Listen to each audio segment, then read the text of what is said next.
we got 1 million people that's listening. Now we can tell them something. Now we can try to get them that way, and we might lose some. We might gain some, but we would never even have that audience had we not said what was real.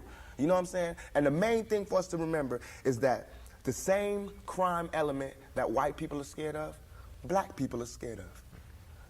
The same crime element that white people fear, we fear.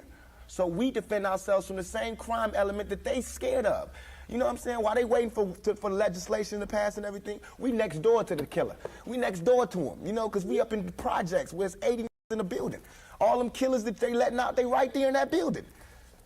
But it's better, just because we black, we get along with the killers or something? We get along with the rapists because we black and we from the same hood? What is that? We need protection too.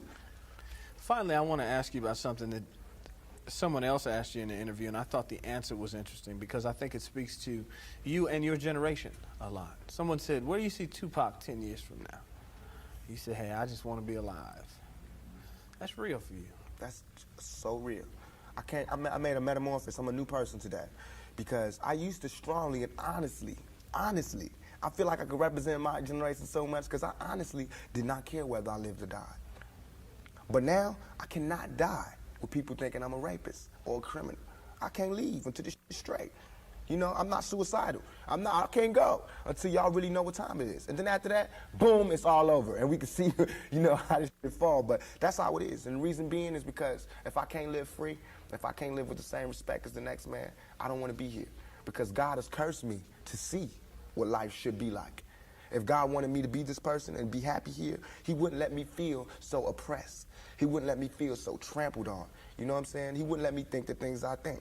So I feel like I'm doing God's work. You know what I'm saying? Just because I don't have nothing to pass around for people to put money in the bucket don't mean I ain't doing God's work. I feel like I'm doing God's work.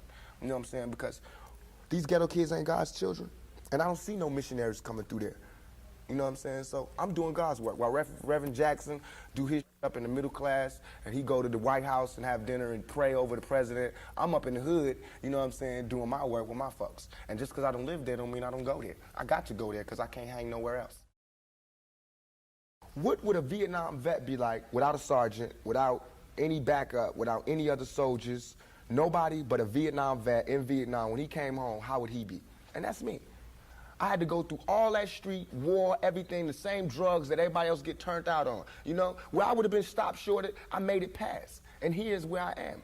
But because I made it past, I missed some lessons, you know what I'm saying? And you can see the lessons that I missed when you talk to me. You can see where I haven't had a father when you talk to me.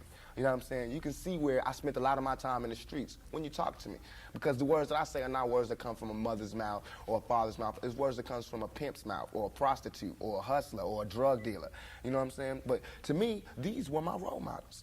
How much of that, though, in terms of growing up without a father, sometimes not being with your mother, do you lament on and look back and say, damn, I missed something big? Everything. I know for a fact that had I had a father, had I had someone, and I hate saying this because white people love hearing black